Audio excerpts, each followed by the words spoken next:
Bonjour, dans le cadre des 4e rencontres organisées à Rabat par le Centre Sciences et Quête de Sens, nous recevons Jérémy Guiraud, entrepreneur et spécialiste du Web 3.0.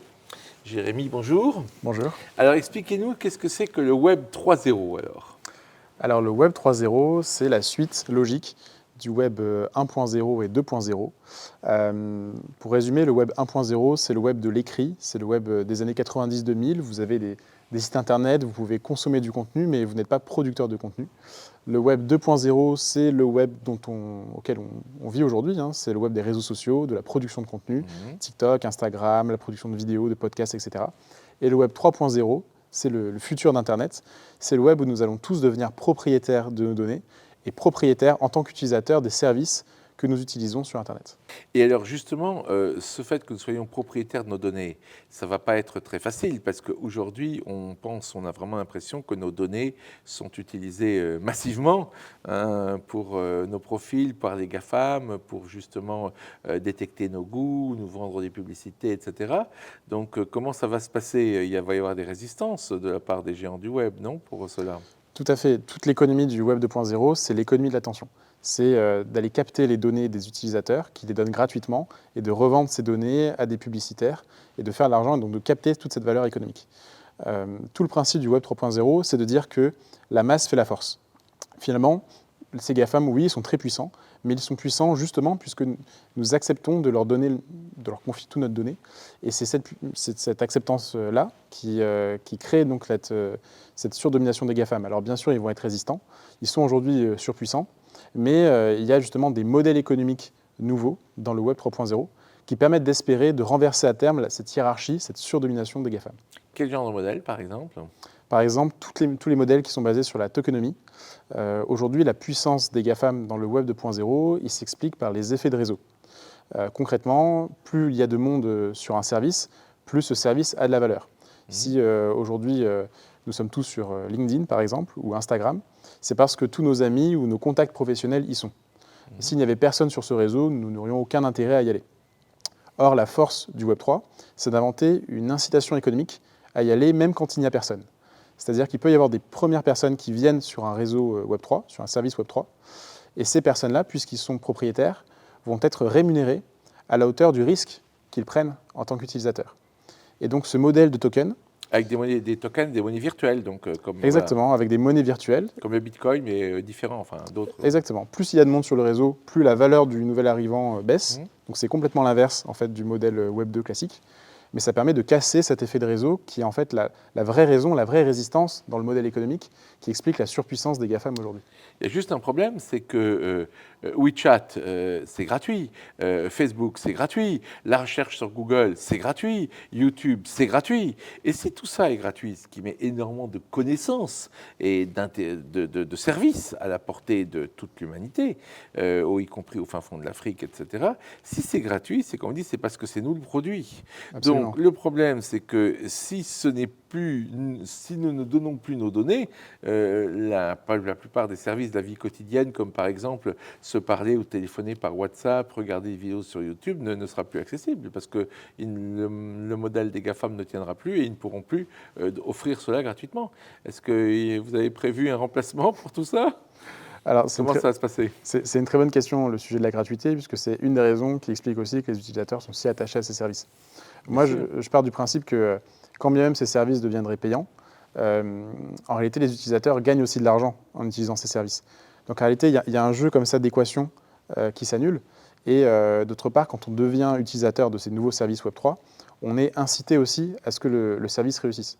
Concrètement, si demain, je vais sur un Facebook 3.0, si je fais partie du premier million d'utilisateurs, disons, j'ai tout intérêt à ce que le service fonctionne, puisque je vais gagner énormément d'argent, en réalité, au succès du service. Puisque la valeur du token qui sera attaché à ce réseau va fortement augmenter si c'est un succès. En fait, c'est ce que vous proposez aux gens, c'est un peu de parier, comme on pariait sur le Bitcoin au lancement.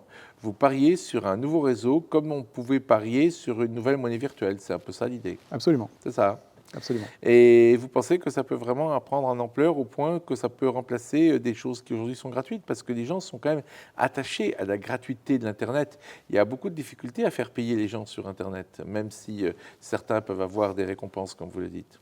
C'est vrai, après, on a déjà connu en fait, dans l'histoire d'Internet des changements de croyances assez majeurs.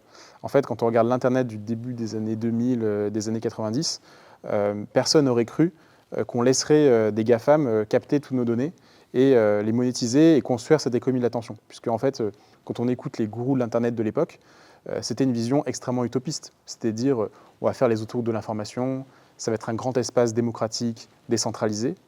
Et en fait, finalement, parce qu'il y a un nouvel modèle économique qui est arrivé et qui était plus performant, bah finalement, la majorité de la population a basculé. Et c'est tout le sujet, en fait, et c'est notamment la thèse de Nassim Nicolas Taleb, qui consiste à dire, finalement, il suffit d'une minorité de personnes qui sont extrêmement déterminées pour faire advenir une nouvelle croyance et une nouvelle réalité. Et finalement, la majorité de la population, elle est assez neutre et elle va simplement suivre les tendances. Et moi, je crois beaucoup à ça et je pense que le Web3, il viendra comme ça. Et pour vous, c'est à quelle échéance ce Web3? C'est vous envoyez les prémices déjà, ou c'est encore un peu dans les limbes, un peu utopique, ou vous pensez que ça va démarrer vite?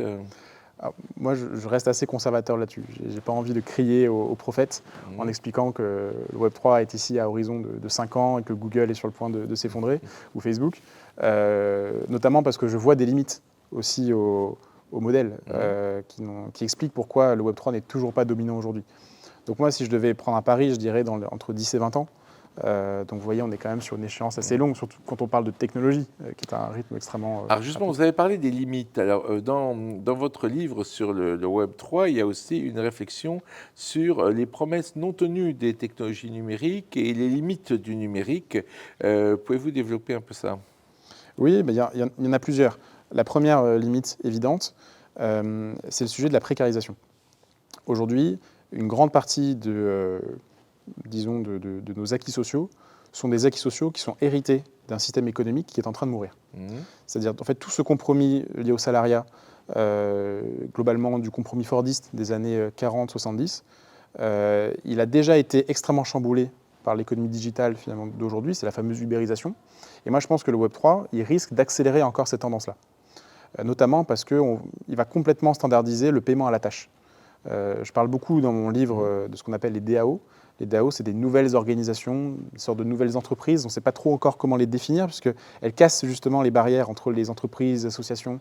C'est quelque chose d'assez Justement, hybride. dites comment vous les définissez. DAO, pour vous, ça veut dire? Les DAO, donc c'est Decentralized Autonomous Organization. Donc c'est des organisations autonomes décentralisées.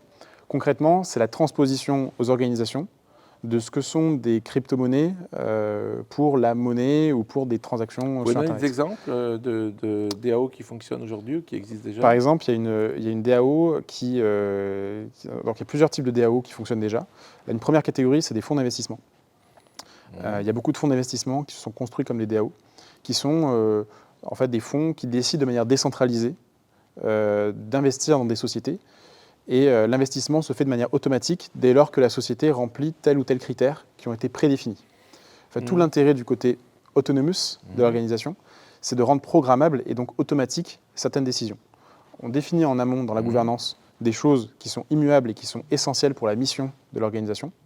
Et dès lors que ces conditions sont remplies à un moment donné, alors une décision s'applique de manière automatique et les membres n'ont plus la possibilité de revenir dessus autrement que par un vote démocratique. Alors revenons aux limites donc un peu des technologies numériques et des problèmes que ça peut poser.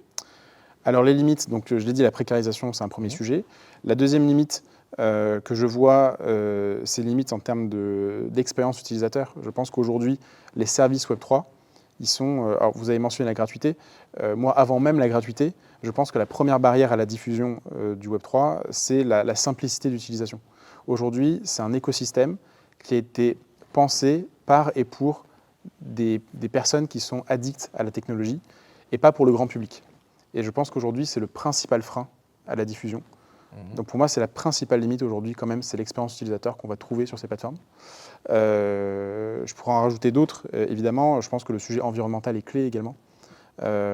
Notamment, alors il y a des pour et des contre, mais je pense qu'il y a un vrai effet rebond, ce qu'on appelle l'effet rebond dans la théorie écologique, qui s'applique au Web3. C'est-à-dire, plus on va rendre ces protocoles efficients et simples d'accès, plus ils vont être utilisés, plus le coût environnemental total va être important. C'est-à-dire que l'usage progresse plus vite finalement que l'efficacité environnementale des protocoles. Et donc je pense que c'est un vrai problème aujourd'hui dans un monde sous contrainte. C'est déjà vrai ce que vous dites pour le Web 2, c'est-à-dire que là, je ne vais pas seulement parler des problèmes du futur Web 3, mais aujourd'hui, vous dites qu'au niveau des technologies numériques d'aujourd'hui, il y a déjà des promesses qui ne sont pas vraiment tenues. Absolument. On va donner quelques exemples, développer. Alors, on va parler des crypto-monnaies, par exemple, et de l'énergie que ça coûte, des choses comme ça. Oui, alors là-dessus, je suis modéré au sens où certains de ces protocoles ont démontré leur capacité à réellement mettre la question écologique et environnementale en haut de l'agenda. Là où des entreprises classiques du Web 2, je pense à des Amazon, à des Microsoft, à des Google, prônent la décarbonation depuis des années, mais à côté, entre le discours et les actes, on remarque qu'en réalité, il y a souvent un écart très important et qu'il y a une part de communication très forte. Dans l'univers du Web 3, je pense par exemple à Ethereum, qui est la deuxième grande crypto-monnaie derrière Bitcoin, qui aujourd'hui a le plus gros écosystème. Ethereum a changé de protocole il y a 2 ans. Le protocole, c'est la manière dont on choisit de valider les blocs sur une blockchain. C'est assez technique, mais globalement, c'est comme ça que ça fonctionne. Ethereum a été sur le même fonctionnement que Bitcoin, qui est très énergivore.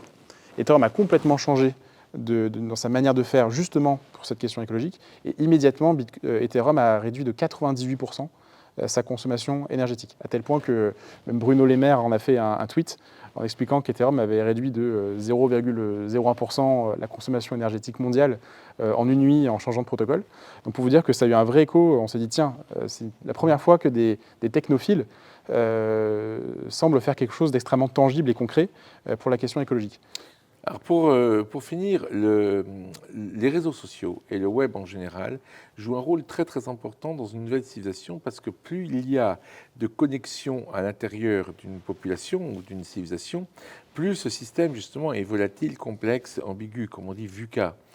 Et donc déjà avec le Web 2, nous avons donc tous ces réseaux sociaux qui multiplient par 1000 les connexions entre nous. Et est-ce que c'est quelque chose, et c'est une source d'instabilité du monde, mais aussi une source de potentiel, à la hausse comme à la baisse. Il n'y a jamais eu autant de volatilité et de risques, mais aussi d'opportunités, avec par exemple la connaissance qui est à portée de tous, le financement qui est à la portée de tous avec Kickstarter ou des choses comme ça. Et donc, est-ce que le Web 3 va accélérer ce genre de choses? Est-ce que ça va remettre de la stabilité, au contraire, ou ça va continuer au contraire d'aller vers plus d'instabilité, puisque plus il y a de connexions entre nous et d'échanges entre nous, plus par définition le monde est instable? C'est une très bonne question. Beaucoup de personnes qui travaillent dans le Web 3 pensent que le Web 3 va contribuer à casser toutes les bulles d'information et toute la dimension tribale, de sens de rapport à la tribu qu'ont les citoyens au contenu, puisque on va casser justement cette économie de l'attention. Moi, je pense qu'au contraire, ça va être exactement l'inverse.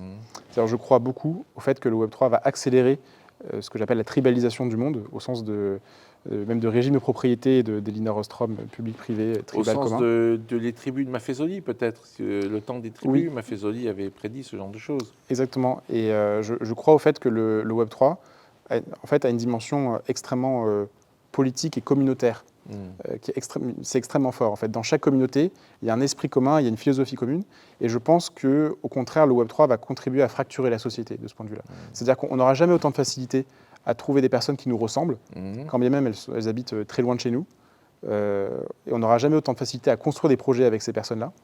Mais on ne sera jamais autant éloigné de nos voisins qui sont juste à notre porte. Et je crois que c'est vraiment la dynamique majeure d'un point de vue social que le Web 3 va implémenter. Merci beaucoup. Je vous remercie.